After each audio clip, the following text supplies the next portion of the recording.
people. So that's okay. So we've started. We're a little bit late. Let's get going. We've got an interesting topic. Is Allah a Zionist? I think we should say a few words. Why are we discussing it? Is it just to be inflammatory? No, there's a lot of useful reasons for it. And also, there is reasoning to believe, very strong reasoning to believe that Allah wanted the Jews back in Israel based on verses of the Quran, as you might have seen in the thumbnail.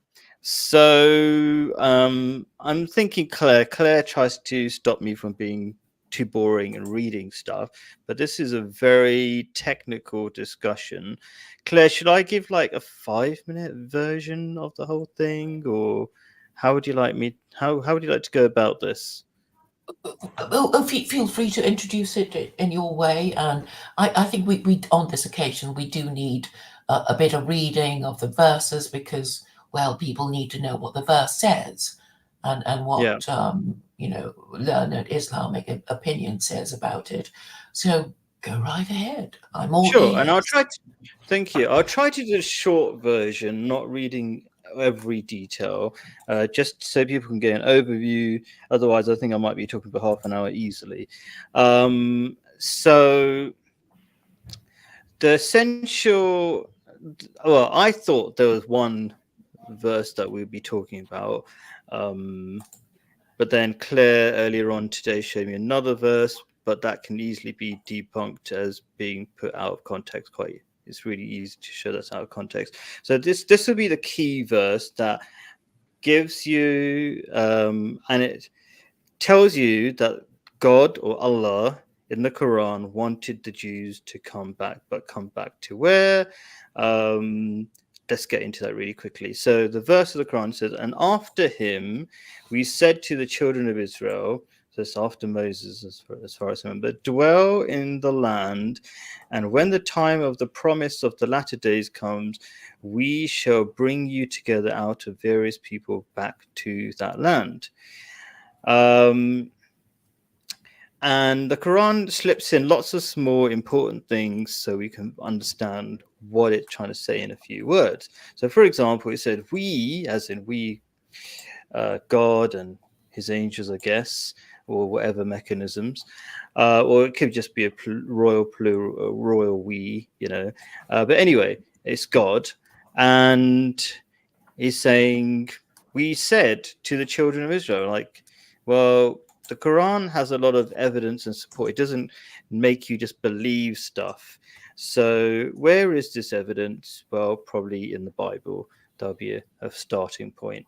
And if you look in the Bible, it does talk about a prophecy about Jews returning to the to the Holy Land. So you've got Ezekiel. So I mean, by the way, all of this document that I'm showing you on the screen is in the description. It's always going to be there. Just click it. It's a Google Doc.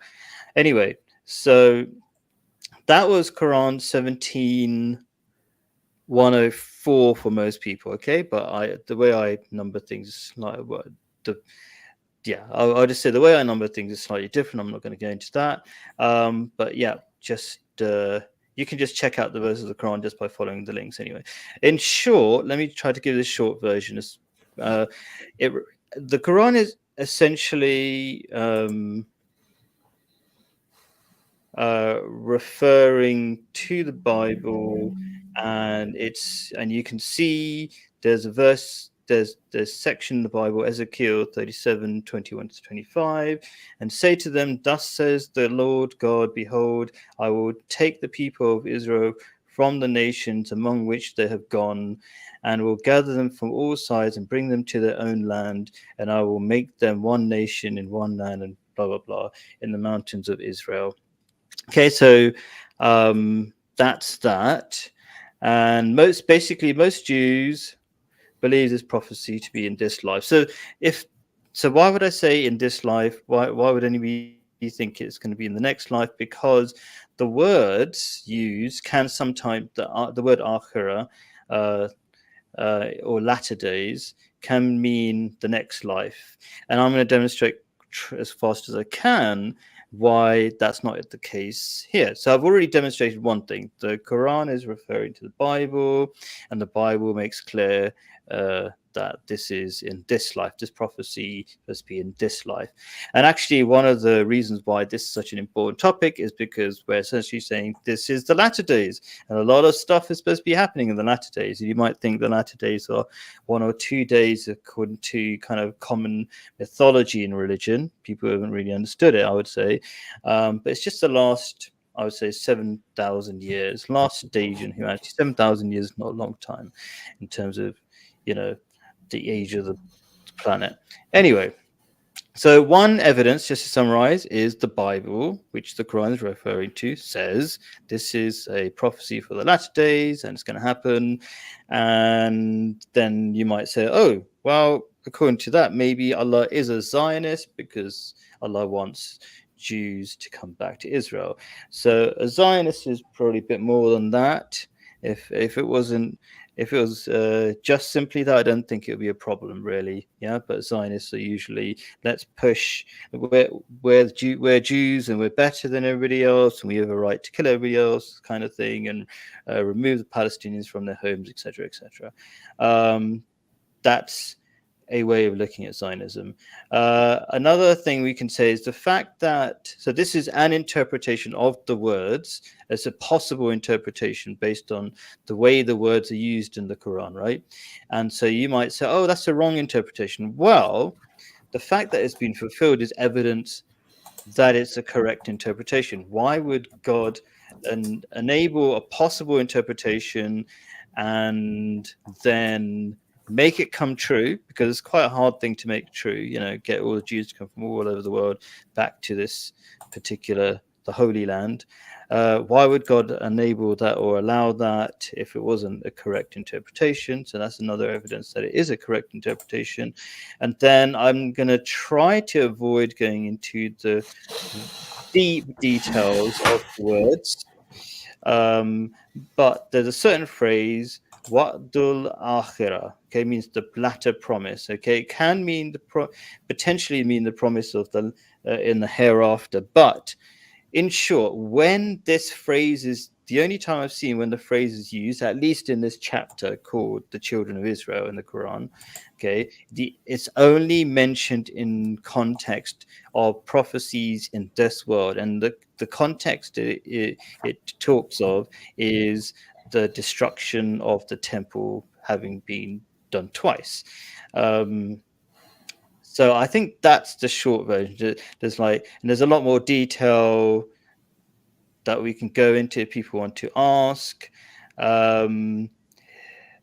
Okay, but almost to kind of finish it off, does that mean Allah is a Zionist? Has Allah caused the Jews to come back so that they should rule Israel? And that's an assumption that's incorrect, because the Quran, referring to the Bible, the Psalms of David, says no, it's only the righteous will inherit the earth, right? And then you might say, well, did the Jews inherit it? Well, inherit is gives the sense that it'll almost be giving to them rather than butcher the people who are living there and forcefully take it. And I can see the Jews quickly losing the land already. So they've only had 75 short years of having it. It's not much in terms of history. So all people, anybody can have the land when they are righteous. And actually, this is a general principle that seems to work in many places. Just like England, Muslims are taking over without any force. They're taking over just because they're still having children, because they maintain, in general, family values. And there are maybe more than one example of verses where I think could be, I could argue, have been used or put out of context, like this verse. Moses said, "Oh, my people, enter the Holy Land." And where's the Holy Land? Canaan, Palestine. Canaan, I should say, Palestine or Israel, whatever you want to name it, which Allah has ordained for you. Okay, and I said ordained only for a limited time. Why do I say that? Because shortly after that verse, God said, "Verily, it should be forbidden to them for 40 years." So it's not an indefinite homeland for them. They're invited at times. So I've said a lot. I've tried to say it as quick as possible, not reading every single detail. Claire, what are your thoughts? And then we will try to get some of the comments from the public, let's say. Yes, I see that Sam is here. I will just present my view of the thing rather than respond to yours, because I think that, whether the temple, existed or whatever, it's actually irrelevant. What the verse says, and I will read it for the benefit of people who are uncertain. And we said after Pharaoh to the children of Israel, dwell in the land, and when there comes a promise of the hereafter, we will bring you forth in one gathering. And this seems to me to be quite simple, that the Jews went to the promised land and were meant to dwell there, but they got themselves kicked out because of their internal divisions. And then after that, God will bring them back in a commingled crowd. And it's called, in the Sahih International translation, it says, we will bring you forth in one gathering. But the other translations, it says, we shall bring you as a crowd gathered out of various nations. In the Yusuf Ali, I've just read the Pickthall translation. In the Yusuf Ali translation, it says, we gathered you together in a mingled crowd. And then in Shakir, it says, we will bring you both together in judgment. So, the idea is that it's not just the Jews, it will be Jews and Gentiles, because God divided humanity into Jews and Gentiles. I'll just go through the 7 translations. So the next one is Muhammad Sawa. We would then gather them all together on the day of judgment. And Muhsin Khan says, we shall bring you together as a mixed crowd gathered out of various nations. And finally, Arbery says, we shall bring you a rabble. So as you can see, the who is going to be gathered into Israel is slightly controversial, but it is making clear that it's not just the Jews. It's the Jews with, gathered with some other people, but since God has conveniently divided humanity into Jews and Gentiles, it's clear that it's not just the Jews alone. And as Israel stands now, there are Gentiles in Israel, so it's already there. And although, is it end times? Is it not? I would say whether or not we are living in the end times, we are supposed to obey God's laws, and there will be trouble if we don't. And the fact that the Quran is not always, but quite often talking about Jews, calling them children of Israel, means, he means a specific group of people who were the descendants of Moses. And basically, what I think Muslims expect Jews to do is to say, we agree with you that we don't have a right to our homeland. And I think that must be a bit over Say that optimistic. again. I'm not sure if I understood that. The Muslims say what? Well, a lot of Gentiles equate Zionism with unmitigated evil, don't they? It's just the way they talk about it. It's not just because along with Zionism, unfortunately, is the murder of lots of children and women, whatever. If it was, I do understand. I do understand, but because initially the Arabs welcomed the Jews until the killing started happening.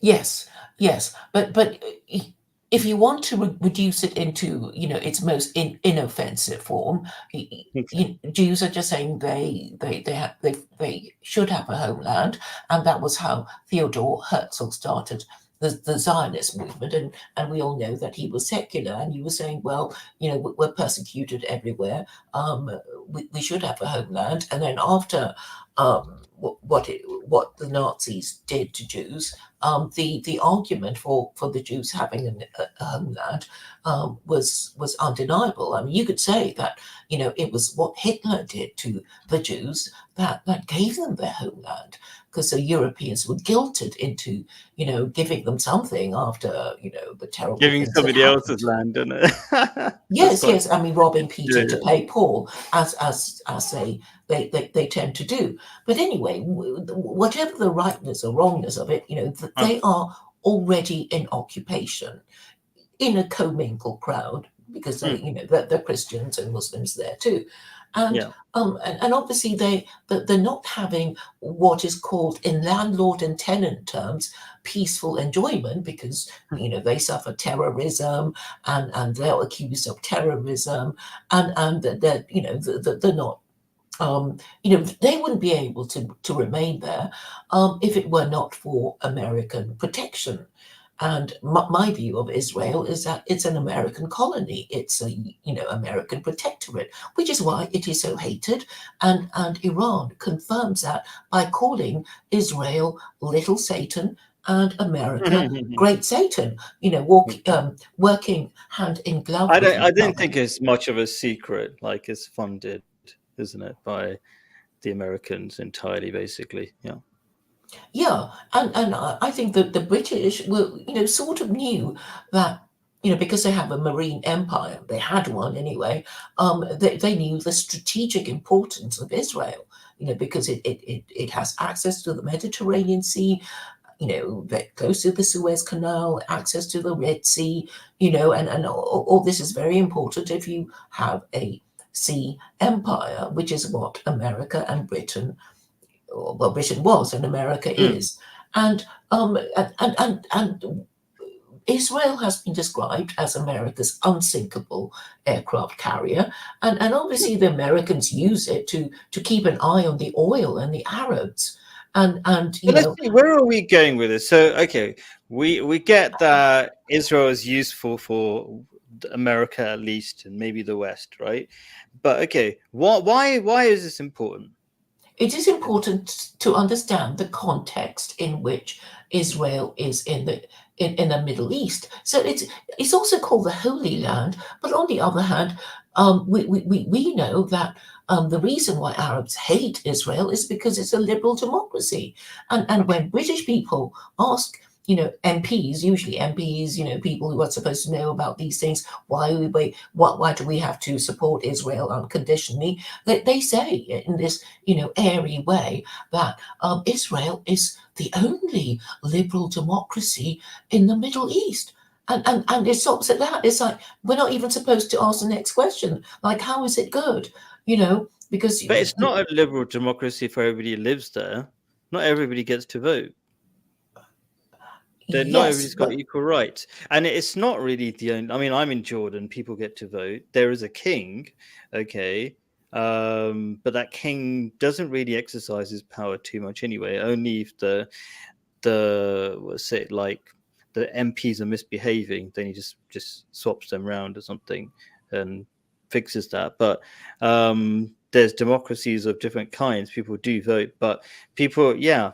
I don't think that's the reason why Muslims don't like it. I don't think that's fair. well, it's a liberal democracy supported by America, and it's got, gay pride parades Oh, and liberal in the sense that you can be gay. Yeah, Muslims don't like that. That's true. Yeah. yeah, and maybe they haven't thought it through completely, but it's just a sign of imperial Oh, dominance. That sorry. I'm so useless at this. Sorry. I had it shrunk and I couldn't see Sammy there. Sorry, Sammy. I Hey, just no looked at problem, the. Khaled. Can you hear can me? I Yeah. finish my point Yeah, Yeah, before go sure. ahead. Sorry, I have breaking news. I'm going to take the conversation to a different Yeah, I know you're direction. going to take it. So before it's all hijacked, I just want to finish my point Ah! about why chapter 17, verse 104 is important, because it's like nobody really gets a verse and they don't give a damn. And if you try and talk to Muslims about it, they're going to say like it doesn't matter, it doesn't mean anything. But I'm saying it's clear from that verse that God, Allah, is talking about Jews living in Israel, and but if the Muslim were thinking properly, they would say, well, it doesn't, okay, if Jews live in Israel, how are they supposed to live? And obviously, it should be, under God's laws. And a liberal democracy is not God's laws. But nobody wants to go that step further. And then they don't want to talk about it because they have equated Zionism with unmitigated evil, which arguably it is. I give way. Cool. Sammy, what have you got to say? Welcome. Hey, how you guys doing? I wanted to provide you with a scoop, a breaking news update. It just broke Where now. are you living? I'm in Haifa in Israel. Okay, cool. Yeah. But the headline is Joe Biden just dropped out of the 2024 race. He's endorsing his Kamala Harris as vice president. This is what he said. It has been the greatest honor of my life to serve as the president. He's senile. I'm surprised he managed to do that speech, but yeah. I mean, they were pressing him, and everybody was walking, like waiting and bated breath, and here it goes. It happened. He did it. Sure. He resigned from the race. Okay. Back to the topic. What do you think? What's your opinion? Well, it's it's a long drawn out, rather tiresome debate that's been going on for the longest time. Obviously, I was born here in Haifa. My family is from Iraq and from India. My father's from Bombay. Do you know the Ahmadiyya Mosque? It's a really beautiful mosque in Haifa. I've seen it. Yeah, I haven't gone in, but I've been. You should. They welcome everybody. There's lots of people, lots of Jews go there. I've seen it. Yeah, I've been to Hebron. I've been to the Tomb of the Patriarchs. So technically, I was in a mosque because they built a mosque over it, and I've seen the mosque there. But I went to pray at the Tomb of the Patriarchs in Hebron, and you guys call it El Khalil. El Khalil. Right? I don't know, actually. I don't know. El Khalil. Yeah, with the Tomb of the Patriarchs, Abraham, Isaac, and Jacob, and everything. Yeah, I was in a taxi just today, and I was like, "No, was that yesterday?" And he goes, "Yeah, I'm from Hebron. Abraham was born there." And it's like, "Oh, I didn't even know that. There's a lot that I don't know." I actually took a taxi from Amman when I flew to the Seychelles via Qatar Airways, and I flew from Amman to Doha, Qatar, and from there to the Seychelles. And when I came back, there was no like transportation from Amman to get back to Israel. So I actually took a taxi from the airport all the way to Bet Shean, from the Jordan Valley. And he took me through the mountains. It was incredible, through the the descent from the mountains down to the Dead Sea from the Jordanian side, and then through the Jordan Valley on the Jordanian side. I was very tanned. I looked very Arab. It was very dark from my trip to the Seychelles. I blended in and I spoke in English. So he probably knew I was Israeli. I gave him a big tip. He was happy. He had a big smile on his face. But luckily I wasn't abducted or taken hostage or anything. That I was happy that didn't happen. That won't happen in Jordan because the king would kill you, basically. I mean, that's kind of like, it's pretty. You just don't know. You just don't do terrorism. They will hunt you down. The king is actually got what trained in England military. Yeah. He's a pilot, right? He's a fighter pilot. Is he a pilot as well? I don't know, but I know he's a military man. Yeah. Yeah, They don't mess. They don't mess. You don't mess. You don't commit crimes in Jordan. Otherwise, you don't know what's going to happen to you. Which is kind of good. I like that. No crime. Like I go into shops all the time. I don't want to sidetrack too much, but like the shopkeeper's often not there. But I think it's not just to do with the rules, but it's the culture of like. It was interesting because on my way to the airport, I took a bus from Nazareth to get to the airport in Amman, and he took a detour through through a large part of Jordan. So we got to stop at Idlib, I think it is Idlib in the north. Yeah, I think so. Idlib and Jarash. We took Yeah. a couple of stops until we got to Amman. So I got to see Jordan, and you know what, the topography and the countryside is almost no difference from Israel. It looks very similar. No surprise. It's kind of one terrain, really, one place, Yeah. really, just human borders. Okay, but let's get to back to what we were saying. So I'm going to summarize. Let me put forward one idea. And let's just see step by step how you feel about it. So there's a verse of the Quran that is saying in the latter days, the Jews or the children of Israel. We don't say Jews. Jews is a relatively made up word, right? From the followers of Judah. The tribe of Judah. Yeah, which that's only one of the 12 tribes. So children of Israel, the Quran befittingly uses that phrase in preference. Anyway, so it says, in the latter days, the Jews will return. They'll be brought back from many nations to the Holy Land, and it refers to the Bible just to clarify exactly what it's talking about. Mm-hmm. How do you feel about that? Like, do you feel that's an interesting prophecy to start off with? If it's in the Quran and it's a part of Islam, I'll tell you, my grandmother from Baghdad, when I grew up in Israel, and every time I came to visit, once my family left and we lived in New York, every time I came to visit here as a child, my grandmother was raised illiterate, and she made a aliyah here with her family, and she was not taught to read.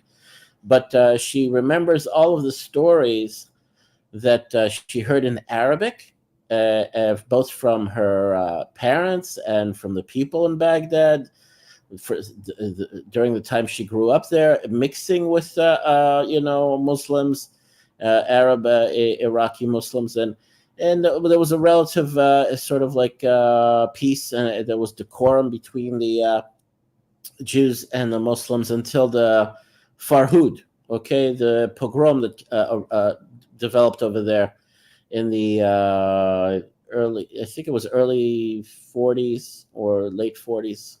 Sometime the Farhud, there were persecutions of Jews in Baghdad in the early part of the 20th century. It was not as prolific in other times of history, but from her experiences, and again, she was illiterate. She couldn't read, but she remembered everything, all of her experiences with the Muslim Arabs that she grew up with in Iraq, in Baghdad. And she told me these stories. And she said it to me when I was a child. It's written in their book. It's written in the Quran that the Jews will return to the land of Israel.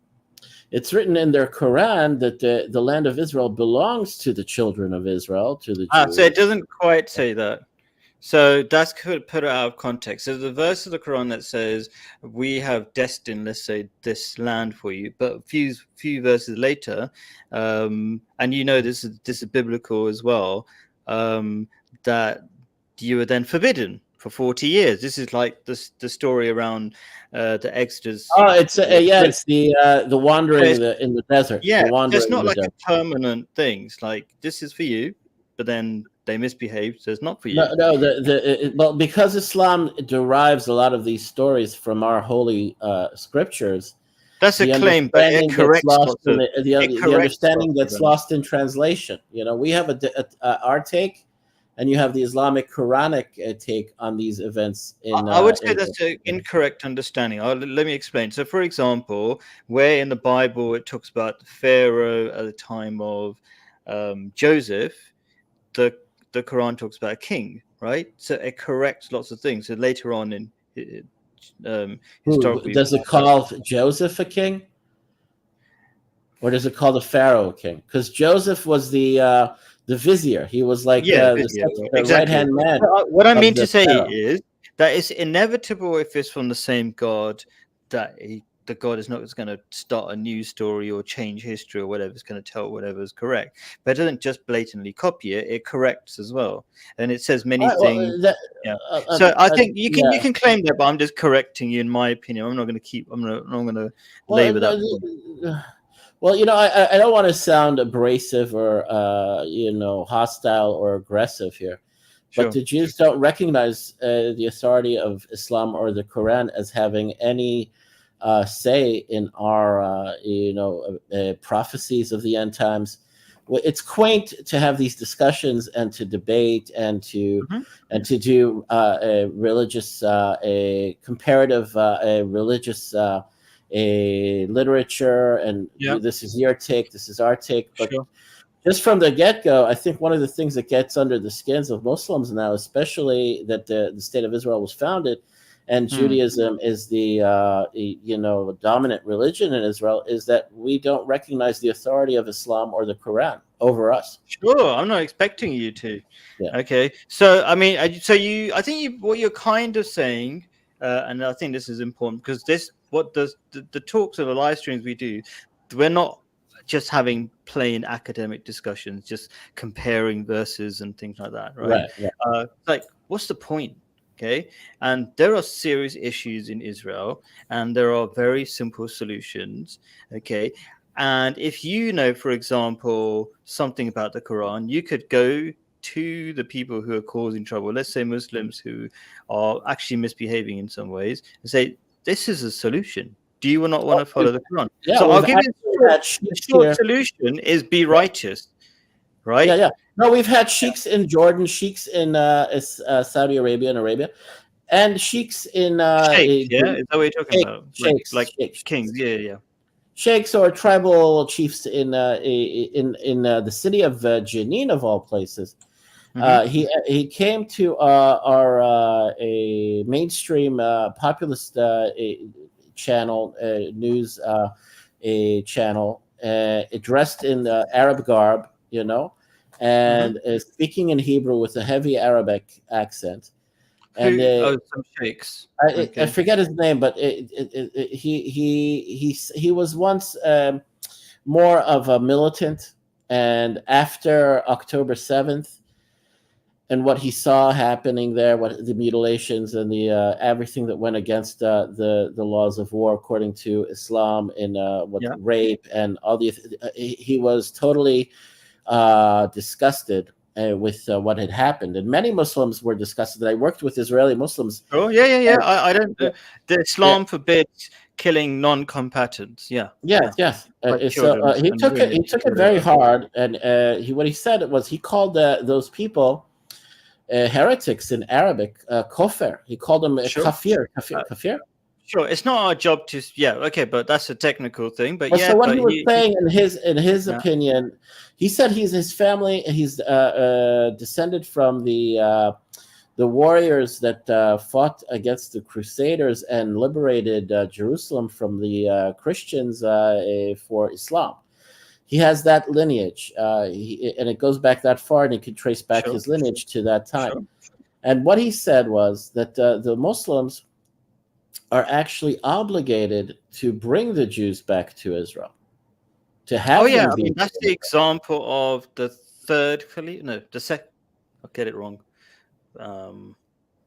Second Khalifa after Prophet Muhammad, peace be upon him, Umar, who when they conquered Jerusalem, he asked, where are the Jews? And the Christians said, we'll kill them and got rid of them.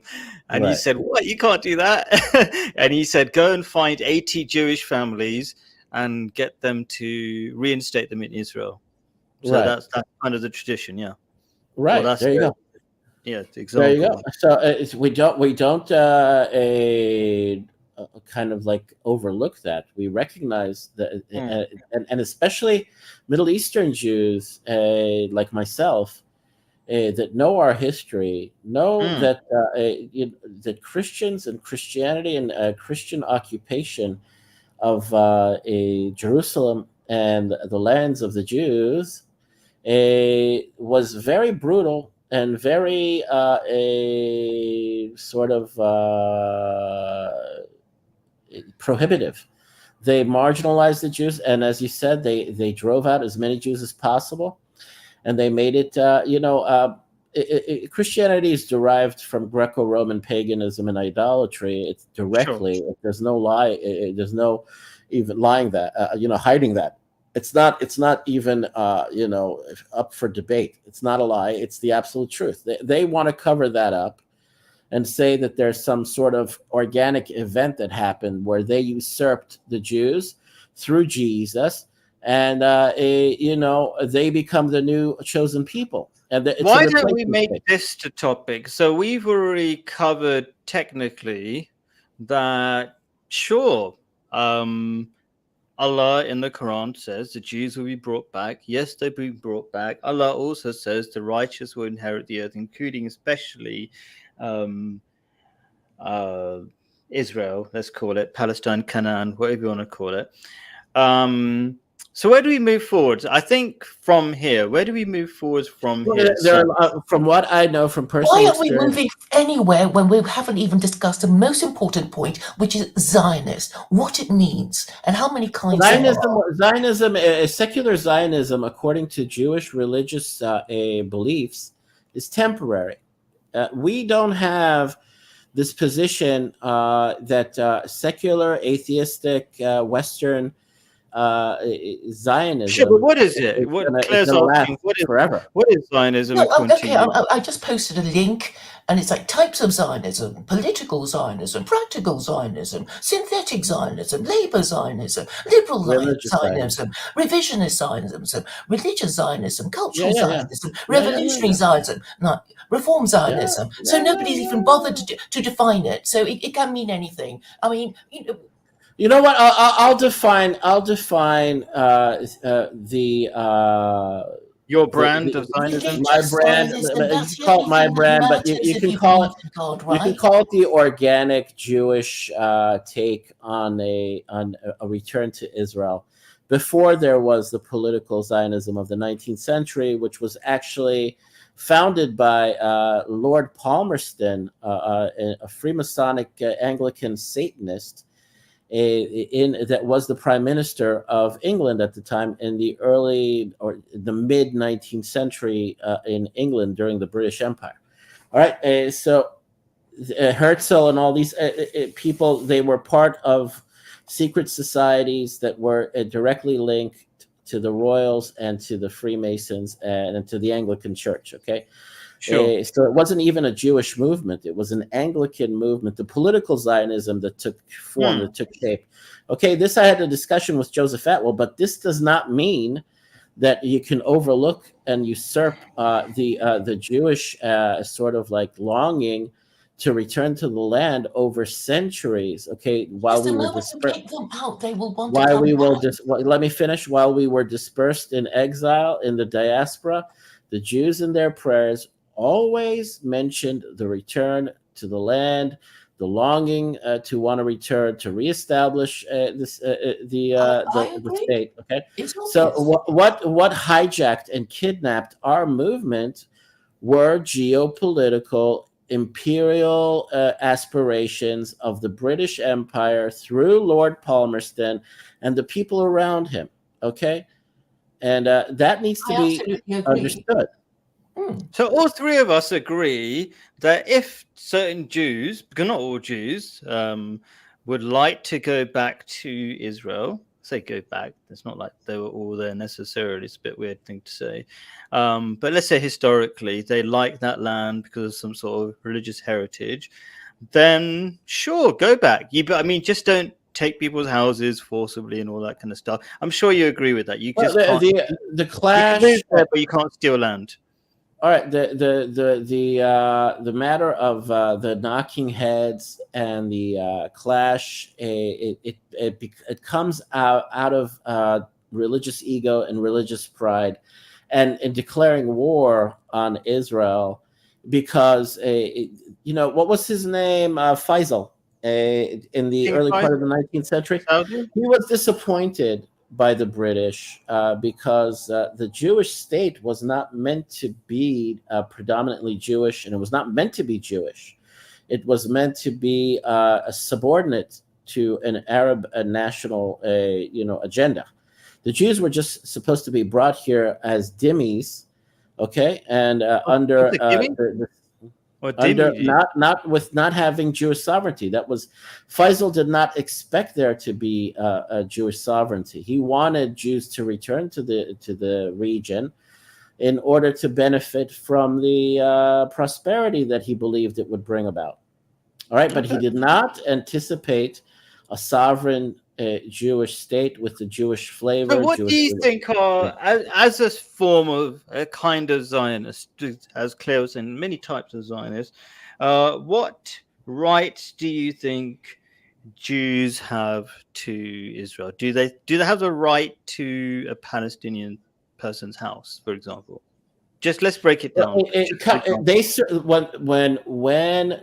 When the Arabs chose to declare war to, I'm just trying to take it step by step. in a genocidal agenda to annihilate us, that is when they forfeit their claims, and that's when we take over. That's when we actually do conquer.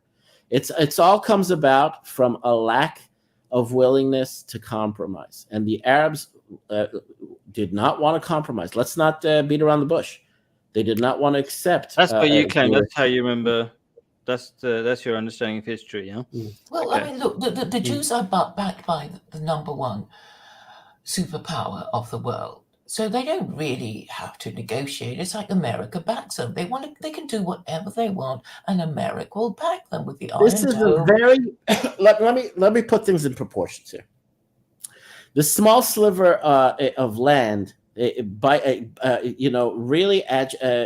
provokes and agitates or irritates the Arab world that has millions and millions of acres of land and nations that are called sovereign Muslim states.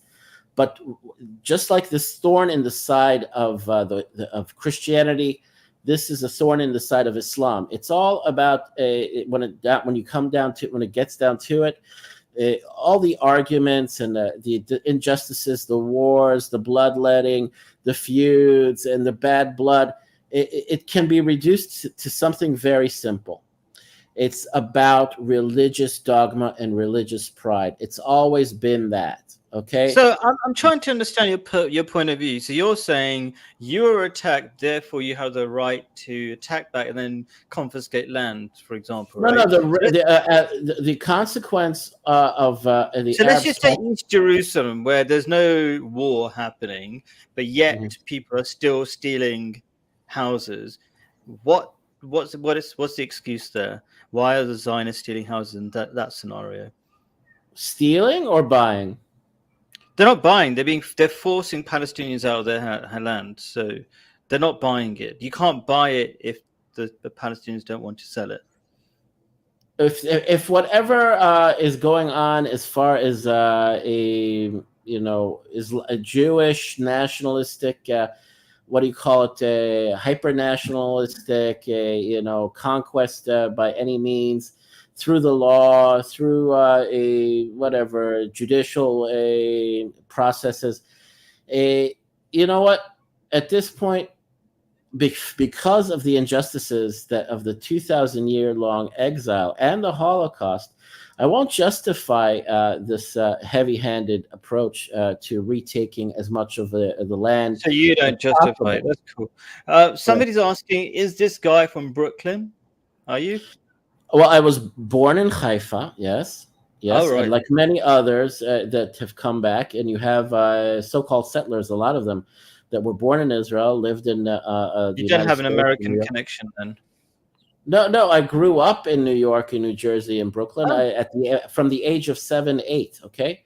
7 and 8. I served in the U.S. military. You must know the accent or something. Yeah, I picked up the accent because I grew up there. Okay, so you're born in Haifa, then lived in New York, and then came back. And came back. Yeah, I And served then in both militaries. originally, I served in the IDF and the U.S. Army. so from your mother's side, you're Iraqi, though. Right. Okay, cool, interesting. Yeah. Right. Yep. Claire, what should we go? I mean, me personally, I'm always about like, there's a huge problem in Israel. Let's deal with that, and we can twist that subject that direction. But Claire, I don't want to upset you. Is there a direction that is there something we've not covered? Yes. I just wanted to make it before it was all interrupted. So my point is this: there is this verse that suggests that Allah is Zionist. So I thought we might, discuss what Zionism means. And Sure. Sam was saying that the moment you kick the Jews out, they would have an immediate desire to return. So if I kicked you out of your home, Khaled, you would want to return to it. It doesn't matter probably. what country So or race you are. The moment I kick you out, you want to return. Yeah, like the Palestinians would definitely want to return. I understand. Yeah. And so we have to think. Yeah. Right. Well, this back and forth about who has the proper claim, who is. I'm trying to give you my view, go ahead. And perhaps I will be allowed to just make it so the Jews think, yeah, we have a right. God gave it to us. Look at the Torah. It defines the boundaries of Israel, and there is a reference to Israel in the Quran. So, and even if the Jews did not have all this scriptural support of, to live there, the fact is that they are already there. And in law, what is called it's called possession is 9 points of the law. So if you're already there, nobody else can dislodge you. You will eventually become the rightful owner of the freehold, and so this is the position, and so the only thing that comes into question is whether Jews will be allowed what is called peaceful enjoyment of their territory. And the answer is no, because, they're not even living according to God's laws. And I'm sure the Muslims would be, completely happy for Jews to live there if they lived under Sharia, and they don't want to. So that is really the problem. Saying the Muslims are unhappy that they have pride marches and all that kind of stuff. Yes. Most Israeli Jews, I'll tell you, a majority of the Jews living here, 80+%, are not progressives. We're not leftists. We're not atheists. We're not pro-Western as far as the agenda of pushing LGBTQ down our throats. We see that as a reprobate. We see that as surrendering our dignity to the Americans and to the Europeans. Okay. It's an elite class of Eurotrash types that are suck-ups. They're basically profiting from imitating the West and swallowing everything the West.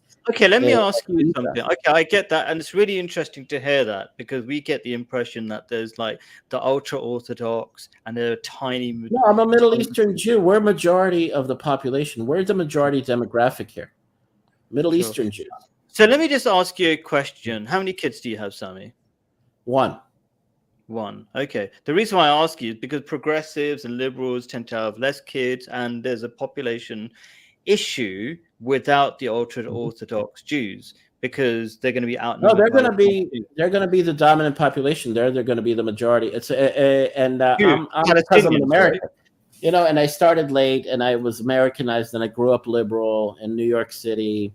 Even though I was an army guy, military guy, I delayed my marriage, and Sure. So you are kind of quite liberal, but you're not as liberal but you don't support homosexuality. You're not that liberal. No, absolutely not. I think it will end very soon, especially in Israel. It won't be allowed here. I'm a Messianic Jew. I believe in the arrival of the Jewish Messiah.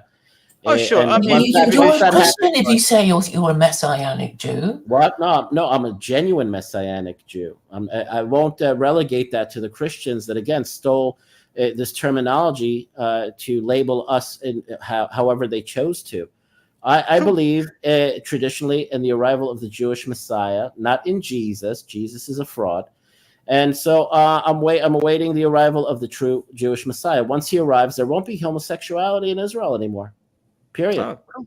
Okay, Mike. Thank you for joining. Ed, do you want to Oh, share hey, anything? how's everybody doing? Claire, nice to see you again. Mhm. Khalid, the Sword of Yeah. Allah. Sammy, how are you? Hey, hey. Hi, Mike. Mike knows some stuff, you know.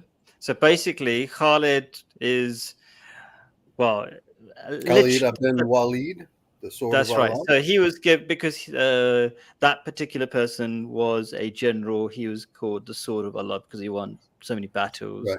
even though he had such few people. Actually, Anyway, so as you know, a pagan, he almost killed Muhammad, outflanked him in the Battle of oh the yeah, Mount. that's right. He did a good job while he was an enemy as well. It was the heavy Yeah. cavalry who outflanked Yeah. Muhammad when the archers Well, broke ranks yeah.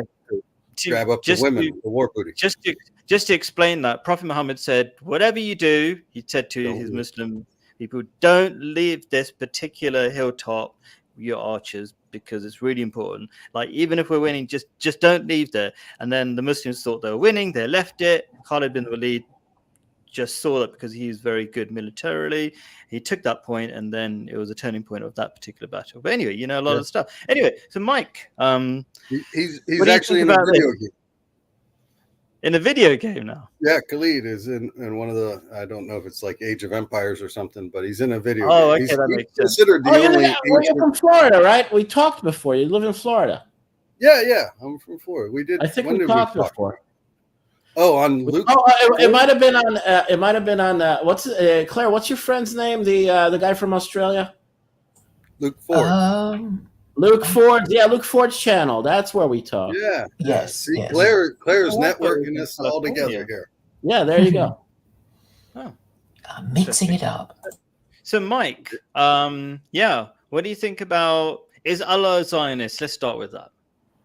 Yeah. Well, obviously, I don't believe in Allah because I'm an atheist. So I think Sure. this is all nonsense. According to the Quran.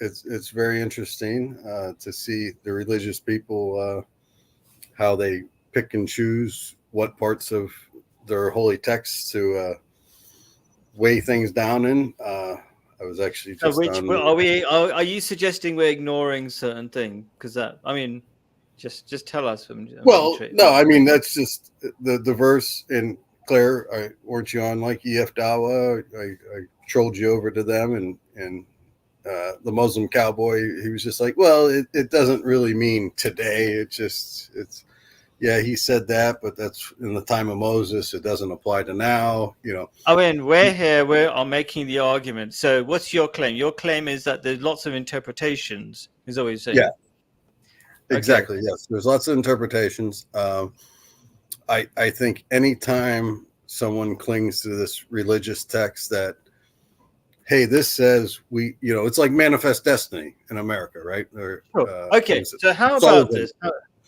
So it's not easy to make a prophecy to say the Jews will all return from many nations and come back to the Holy Land.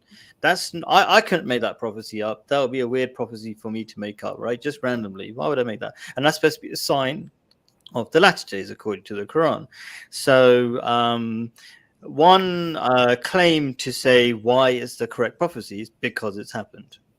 And Khalid, I'll also provide you the Jewish take, the input on the return that is actually strewn all over our prophets. In all the prophets, there's a mention of an end times return of the Jewish people to the land. Yeah, so the Quran refers to that as well. So I've got in the document that I posted in the description, Ezekiel 37, or are you Ezekiel? Ezekiel. Yeah, and I read that out in the beginning. Yeah.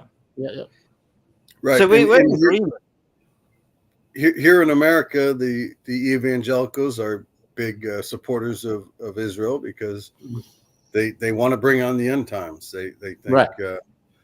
It's just like I forgot to say it to the Dawa guys, the Islamic State, one of the reasons they were in Raqqa was because there's a hadith about the end time starts when you take over Raqqa.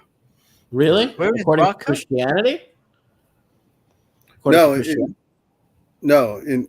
Islam. Oh, really? Wow, I didn't know that. Yeah, I mean, you can Google it. Maybe I'm misremembering, but I think 10 years ago. The Islamic State is just a silly, CIA operation to begin with. I would Right, agree, because like they won, they had so many weapons, so much oil. It's like it doesn't make any sense. Like, how are they running their army? But anyway, we're already 5 minutes or 4 minutes. We've only got 4 minutes left. I like to sort of have a Claire agrees ISIS equals CIA, right? So everybody agrees.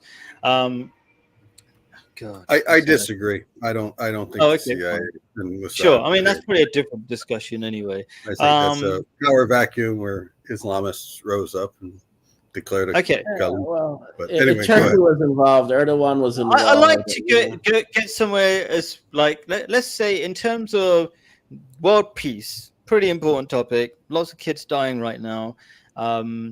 Closing statements. Is that what you're referring Closing to? statement, something around that's something useful, not just ideological, something All right. useful. Yeah. Let's go with Sammy, and then All right. yeah, go for it. It looks very harsh. It is harsh. The bloodletting, the horror, the gore, the trauma. We didn't fly off the hook for no reason. We were heavily traumatized, and if you felt it would arrive somehow, and we were just waiting like sitting ducks, knowing that at some point we will be overrun, we will be attacked. I mean, that was the presupposition that was already programmed Sure. into our Solution. mind. Right? Solution. The solution? Okay, the solution is I'm going according to Jewish prophecies. This has all been prophesied. We believe in it, and step by step, we are seeing Jewish end times prophecies being fulfilled and manifesting. And what is gonna happen, unfortunately, is we are going to have a major war against the Hezbollah. Iran will be involved. The United States will be dragged in, or it will want to be dragged in. It'll be an excuse and a smokescreen for the economic collapse in the United States, for domestic terrorism, and for the cyber attacks in the United States. But what comes out of this is all the Jews of the United States and Canada, those that are Jews, will be running for their lives, and the end times prophecies of the ingathering of the majority of the Jews of the world will be fulfilled. And once So you're depending on some. What? Yeah. What? Go on. Once you have that, you will have. Go on, finish your sentence, then I'll get to Mike. Yeah. And once you have that, you will have Jewish, a messianic, a prophecy bringing about world peace. Okay, the Jewish Messiah, who is not Jesus, not the Christian Jesus or the Muslim Jesus. Jesus is a fraud, an invention of the Greco-Romans and Hellenistic Jews from the 1st and 2nd centuries. Okay, sure. That's okay. So you will have world peace via the Jewish Messiah, and he will make the world basically a better place. He will set everything right. It will be God governing through the Jewish Messiah. That's the hopeful message. There won't be any more deaths, no more wars. Cool. And, so you're going to sit back, wait for that to happen, yeah? Gog and Magog. Gog and Magog is upon us. Gog and Magog is upon us. Who is Gog and Magog? It's not Russia. It's not any Arab country.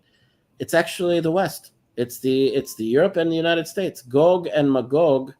It refers to the haughty, the arrogant, the godless, the people that think that they're above God, that there is no God. Gog means the people of the roof, Gog, okay? And Magog, it's the leader, Gog, and the people of the nations below him, Magog. And who is this? It's the Cabal. It's people like freaking Obama, okay?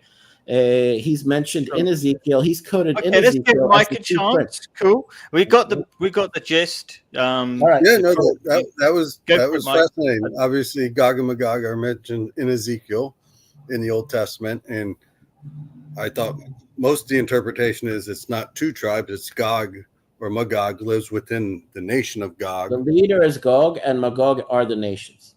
Okay, yeah. Gog is actually a reference to the elite.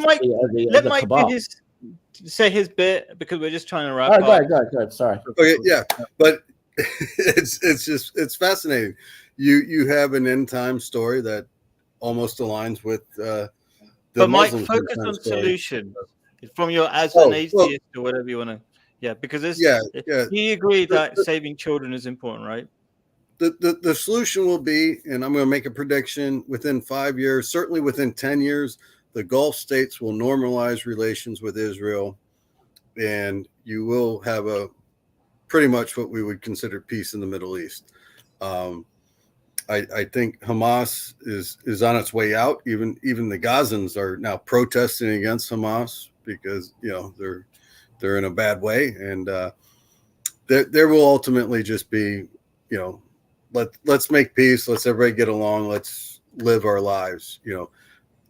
The problem is the religion. Like you guys both on both sides are fanatical about your end times prophecies and these things, and the Muslims say this dunya is not important. We you're kind of death cults to some degree, but most people want to live their lives, and because they realize this is the one life they get, even if they believe in an afterlife. So I think there will be peace in the Middle East within our lifetimes, within the next 20 years. So things I think, it was funny. I was just on another channel, and the guy mentioned King Faisal, and I posted there's a letter from Truman to Faisal in 47 when Israel was recognized, by the Soviet Union first, and then America was scrambling whether or not we wanted to recognize Israel. And Faisal wrote back like, "Hey, we'll go back to drinking camel milk and eating honey and living in the desert as Bedouins. We'll turn the spigots off on this oil thing if you recognize Israel." And Truman's like, "Oh, your holiness, blah blah blah." And we recognized Israel, and they didn't turn the spigots off. Obviously, you had the oil crisis in '73 and the Yom Kippur War. Let's go to Claire. Your turn. Possible solutions to this problem. And Claire, go for it. Problem of yes. I was talking while muted. So the solution really is how the Israelis are to live in Israel. And obviously the Muslims want them to live under Sharia. And I suppose if God exists, they would want Jews living in Israel to be maintaining some minimum standard of morality, and be at least satisfying the minimum conditions of the no-hide laws. But I don't think this idea is even in the consciousness of rabbis in Israel. They just don't give a damn. I mean, nobody's using these religious arguments. It's all about, I don't know. I mean, even the Muslims don't, care very much about these religious arguments. That they're using, the Western paradigm of acquiring status through victimhood. So, they keep posting horror videos of, dead children, etc., not really realizing that most Westerners don't give a damn about them. And competing for victimhood with Jews is really not the way to win the argument. But they don't seem to realize or care. And the solution is political and how about how Jews should live in Israel, or Israelis should live in Israel. Okay, all very interesting, different answers. So Sammy said he's waiting for the end times and the Messiah will fix things. By the way, agree, because I believe I'm a follower of the Messiah for the latter days. I'm called an Ahmadi Muslim. Since you're in Haifa, go to the mosque. We see ourselves as a solution. Okay, according to the Quran, just act righteously, be good to each other. It sounds really obvious and airy-fairy, but and righteousness means following the laws of the Quran, which means you can't, as Hamas do sometimes, throw rockets, even though the rockets are useless, at the general population. You can't do that according to the teachings of the Quran. And so what Ahmadi Muslims do, which is really effective, we live in Haifa and different parts of Israel, no problems, right? Is we never throw rocks at anybody. We live peacefully, and what the Messiah that we follow essentially teaches is essentially love for all and hatred for none. So if you have endless hate, you always have reasons to fight and not build bridges. What we do is we're on Israeli news, I just saw the other day, and Jewish people love us, we're connecting, and then you just stop having fights. But if What you brand have of Islam is it that you? What's the brand of Islam that you? Ahmadiyya Muslims, just go to that mosque. You said Ahmadiyya. you know it. Yeah, I'll Ahmadiyya. just spell it in the chat. They're considered heretics by the Sunnis. It's just, Yeah, that's Okay. fine. That's fine. Yeah. So was Jesus. it's They don't have a Mirza Mirza Gulman Ghulam Ahmad. Ahmadi. So can you see on the 1908. chat, Sammy, on the bottom? No. You can't see in the live chat, not the private chat, the live chat. What did it, I didn't. Well, I closed the window for the. I put it on the screen. Oh, Can you there see it is. that? Okay, I see it. Right? Ahmadiyya. Yeah. Just Okay. check out. Just do Ahmadiyya Muslim Haifa or something like that, right? Oh, well, we have that. You know what you remind me of a little bit is the Baha'i from the Persian Baha'i. Okay. You know, we have the most prominent feature of Haifa. Is We have Baha'i loads of garden. rabbis coming into the mosque, so you can just say, I want to learn about what you Ahmadiyya believe and things like that. And the Baha'i religion from Iran and from Persia that's derived from Zoroastrianism. I mean, it sounds a little bit like what you're proposing in your version of Islam. Ahmadiyya, right. I mean, yeah. So, yeah. Well, I mean, it does say... We have, what do you call the whirling dervishes in Turkey? What kind of version of Islam is that? Sufis. Sufi. Is that all? It's also more of a pacifist. You could say we've got an element of that where we're not mystical. We don't spin around. We don't add things, but we are highly spiritual. And we refer to the Quran, and the Quran says you can't throw rocks at random people. You can't. And if you do engage in war properly, according to the rules, you'll win, as the Muslims did in the past, right? But they're not engaging properly. Can I just say real quick, Sammy? Do you know there's a Jewish guy who's actually a dervish? Really? Yeah, an Orthodox Jew that they let in to be a dervish. Well, wait, there's a lot of crossover and diffusion and mingling and ideas and all this. Haifa is very much like this. It's a very multi-culti city where we live in. Yeah, sure. The Baha'i are kind of like a mishmash religion. Yeah, where they I meet them all the time. I think somebody said that the Palestinians don't like Hamas. There's a lot of truth in that. So there's a guy, you probably know him, Sammy, and maybe some others of you. There's the Ask Project. I think he's an American, and he asks different questions of both Palestinians and Israelis. Do you know the project I'm talking about? Not familiar, not very familiar. I've run into a lot of people that are vehemently against the barbarism of Hamas that are Muslims. Sure, and because people I work with, they said, we are extremely ashamed of what they did, and they don't represent us. Sure. Yeah. Oh, that's great. Yeah, there you go. You don't hear a lot of these things on the news, right? Somehow something happened to Claire. But anyway, the point is that, even in those videos, people are scared to speak out against Hamas. So they murdered Bedouin Muslim Israelis. They made them recite Quranic verses, and if they didn't recite them properly, they shot them in the head. They filmed it too in southern Israel. They killed Israeli Muslims that they resented for living. I'm not saying that some people might get the wrong idea that I'm supporting Israel and their behavior of killing thousands of innocent women and children and men as well.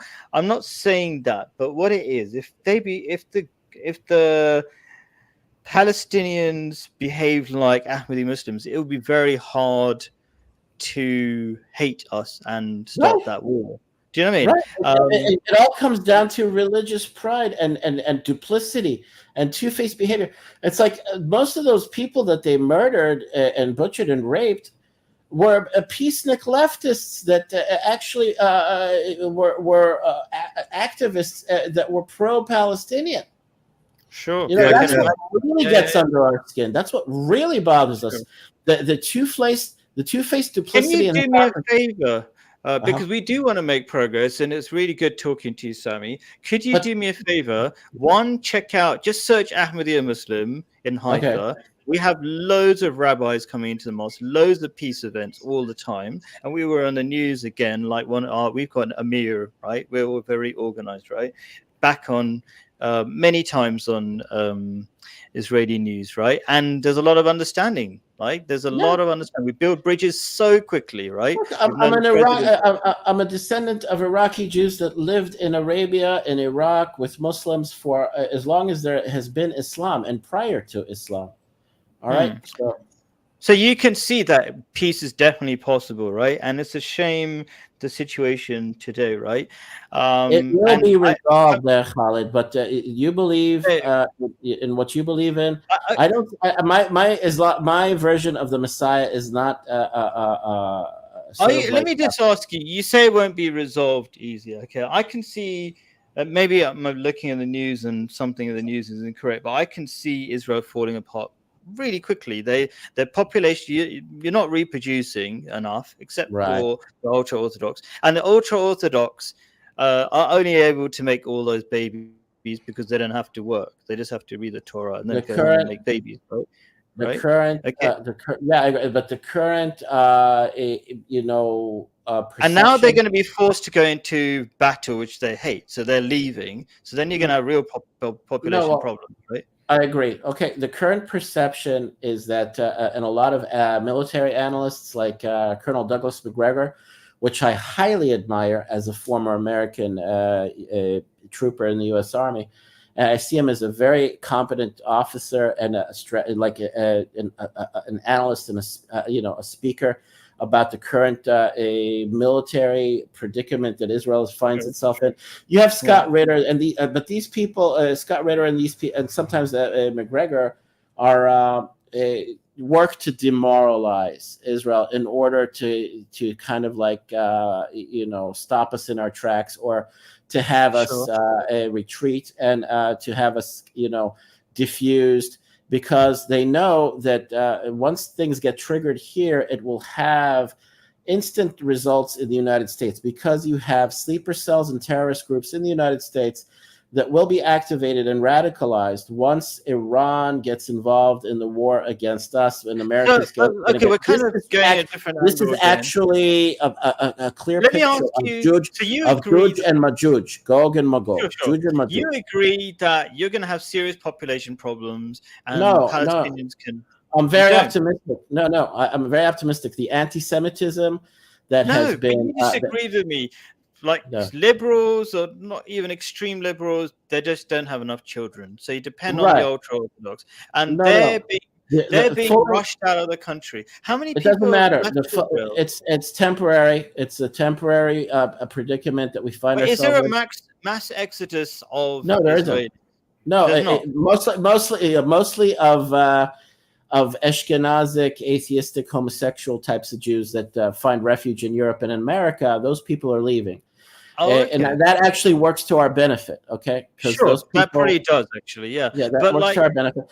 What's going to work to our benefit even more is let me just say this. When we have this war and the economic collapse befalls the West, and especially Europe and America, the banking crisis, the Jews are going to be blamed. They're going to be pursued. They're going to be persecuted. They're not going to be allowed to even breathe in the West, and they will be leaving. They will be leaving Western countries with only their shirts on their backs, with flip-flops, in a hurry, just like they left Egypt. That's just like they left Egypt. And then the population of the Jews in Israel will quadruple over a very short amount of time. I'd say over in a period of a year. Had one baby, right? How old are you? And they'll be living in tents in the desert and in the wilderness. And then permanent homes. Right now, you're chasing your biggest baby makers, which are chasing them out, called the ultra-Orthodox, because they're trying to make them fight a war. This is all temporary. Look, there's no arguing that anti-Semitism has become, unmanageable and out of control in Europe and in America. Not just because of the Islamic fundamentalists that have migrated to Europe or to the United States. It's because you have Americans now, average middle class, lower middle class Americans of every race, color, and creed becoming really, frustrated with the economic predicaments they're finding themselves in. And you have, all these conspiracy theorists online, and now you have detractors of the Jews and of, the Jewish influence over America's politics and culture is heavily resented. Okay, this works in my favor as a religious Zionistic Jew. That my anticipation and my longing is for the Jews to not to be able to live in their cozy homes in the diaspora anymore. Their lives should be made miserable, just like it was in Egypt. It's a rerun of the slavery of Egypt. This is what God is going to do to them, and He's going to make them. He's going to impoverish them. And then he's going to make them so hated that they won't be able to live amongst the Gentiles. I mean, I would agree with you that if you just steal people's land and give them free places to live, Jews I'm talking about, they're going to be pretty lazy and pathetic, and they're not going to be very good for society, and they're not going to help build Israel. Like if you're living on freebie. This means Messiah. The Messiah takes care of business. God is ruling through the Messiah. He's going to provide, just like the reality of the Jews in the desert wandering, or the children of Israel wandering in the desert. Everything was provided for them. Once we have messianic revelation, Israel is protected, it's shielded, and it's going to be provided for. I'm going to wrap up with this statement that Ahmadi Muslims are leading the way. Just be righteous, and being righteous will make you win. There are so many ways that's already working. The Muslims in England are taking over England, even though they're doing God's work. You know how they're doing God's work? They're driving the Jews out of the West. They're not really. Muslims they're driving religious Jews out of the West. Muslims don't hate Jews. Actually, they're very good friends with Jews. I'll say. No. The Jews of Europe and England are very, worried. They're very concerned, and they're always not really. If you get Speaker's Corner, there's a lot of Jews talking there openly. No, I know the communities there. I speak to them personally. They're weighing their options, and they're all ready to make. To come back to Israel. That's on the surface, Khalid, but they've seen what the radical Islamic fundamentalists are capable of, and they're fearful that they can be done to them in Europe and in England and the United States, and it will be done. And October 7th will occur on a grand scale in the United States. And then the Jews will be running for their lives, and Israel will be filled with Jews. I think you depend on that. Your belief system depends on this fear mongering, so that you can have a reason to. No, we got a taste of it, though, Khalid. We got a taste of it. There are more radical Muslims than there are your version of Muslims. Yeah, that's true. Anyway. All right. Thanks, anyway, guys. It was a pleasure. Have a good night. It was a pleasure. Please, Sammy, do check us up, because I think it will change your view for the future and see how peace is possible. Absolutely. But if you're surrendering and you're a Muslim, and Islam means surrendering, I'm surrendering. I'll even say that in this regard, I can call myself a kind of a Muslim. I'm surrendering to the will of God. I'm surrendering to what He will decide for all of us. And we will soon find out what His will truly is. Sure, you always do. We always do. All right. Thank you for your time. Sammy, I posted a YouTube link in the chat that I think you might like. It's a rabbi from Brooklyn talking to some Muslims about Israel and whatnot. Although it's not Mizrahi, right? It's not Yosef Mizrahi, right? All right. Hang on. It's Rabbi. Since we're posting, YISROEL. All right, all the efforts that are being, I won't be a black. I'm very black pilled at this point in my life. I've been red pilled, but I'm super black pilled right now. I highly admire all the efforts to make peace through discussion, through Hegelian dialectic and philosophy and history and making sense of things. But at the end of the day, it's just what I said. I am surrendering to God's will, and I have my faith and I have my belief and I have my version of end times according to Jewish eschatology. That's what I'm holding on to. And I have full faith and confidence that the Jews will be forced back by the hand of God to the land of Israel very soon. Sammy, very soon. When you watch this video back in the live chat, I've posted a video about Ahmadiyya and Haifa, some mosque right in your area. Do check it out. I think you'll love it. No, I have no problem with peaceful people, not whether Christian or Muslim. I don't like fighting. I don't like shouting. I don't like. I've never killed anybody. I don't want to ever kill anybody. All right. When I served in the U.S. military, I came very close, and I was very apprehensive. I feared the potential and the likelihood that I would have to kill someone. That's the worst thing that bothered me when I was in the military. That I would have. It should bother anybody. Right? It's traumatic. Yeah. Anyway. And so we can see we're like, there's an atheist, there's a Jew, a Zionist Jew, and I've got a Zionist Jew, other friend from London, right? He used to call me every week just to discuss his problems, right? So, like, the point is that we can make peace, right? We just don't have to be hating each other all the time. Absolutely. And blaming everybody, everybody's got their faults, and try to build bridges instead. But in anyway, the meantime, all the efforts that are being made, it's highly admirable. I highly respect it. But I surrender to God's will, and He will be the ultimate peacemaker very soon. Good. But I surrender in the sense that, yes, I don't control things, but I also surrender in the sense that God has asked us to be righteous in both in the Bible and in the Quran. And if we do that, I think we would have peace. Thank you both. I'm looking at reality. I'm following current events. I'm a real sort of what's the word for Mike? Give me the word for somebody that likes to follow a news hound. What is that? Is that the word? Like a policy wonk? Yeah, that kind of.